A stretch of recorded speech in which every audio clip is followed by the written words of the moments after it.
দক্ষিণ এশিয়ার ভূরাজনীতিতে বর্তমান সবচেয়ে স্পষ্টকাতর বিষয় হয়ে দাঁড়িয়েছেন বাংলাদেশ ও ভারতের মধ্যকার প্রত্যয়পূর্ণ চুক্তি ও রাজনৈতিক টানাপোড়েন।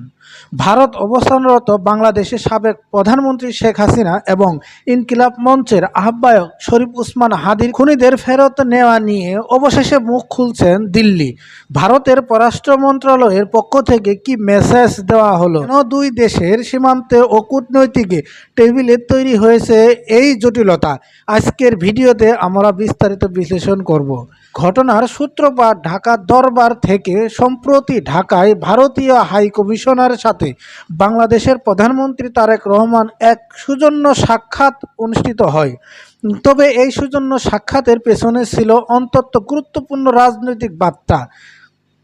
বাংলাদেশের সরকারের পক্ষ থেকে খুব স্পষ্ট ভাষায় দুই প্রধান দাবি উত্থাপন করা হয়। মানবতা বিরোধী অপরাধের দায়ে মৃত্যুদণ্ডপ্রাপ্ত সাবেক প্রধানমন্ত্রী শেখ হাসিনা দ্রুত প্রত্যয়পূর্ণ ইনকিলাব মঞ্চের আহ্বায়ক শরীফ ওসমান হাদির হত্যাকাণ্ডের জড়িত এবং ভারতে পালিয়ে থাকা আসামিদের দ্রুত ফেরত পাঠানো। তো 12 ডিসেম্বরে এক রক্তাক্ত দুপুরে ঢাকার বিজয়নগর এলাকার প্রকাশ্যে মোটরসাইকেলে এসে ফয়সাল করিম মাসুদ ও আলমগীর হোসেন গুলি চালায় বৈষম্য বিরোধী আন্দোলনের পরিচিত মুখ শরীফ ওসমান হাদির উপর।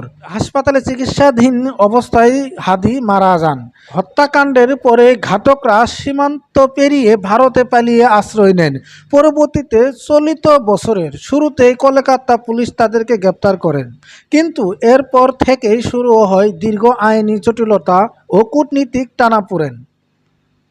ঢাকায় অনুষ্ঠিত বৈঠকের পরেই দিল্লি সংবাদ সম্মেলনের উত্থাপিত হয় এই প্রশ্ন।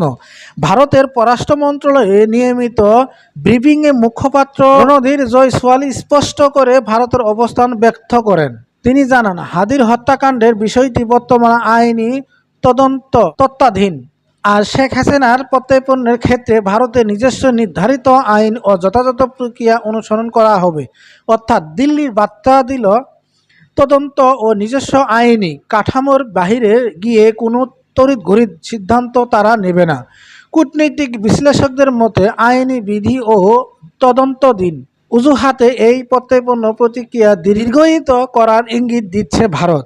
2024 সালে 5 আগস্ট গণ অভ্যুত্থানের পর থেকে দুই দেশের সম্পর্কে যে উত্তাপ তৈরি হয়েছে, এই ইস্যুতে তাকে আরও নতুন মোড় নিয়ে যেতে পারে। ঢাকা যে ক্রমাগত চাপ বজায় রাখবে তা নিশ্চিত, তবে দিল্লি কিভাবে এই টানাপোড়েন সামাল দেয় সেটাই এখন দেখার বিষয়। আপনার কি মনে হয়, ভারত কি শেষ পর্যন্ত শেখ হাসিনা ও হাদির ঘাতকদের বাংলাদেশের হাতে তুলে দেবে? আপনার মতামত কমেন্ট বক্সে জানান। দেশ রিপোর্ট, MRJ টিভি নিউজ।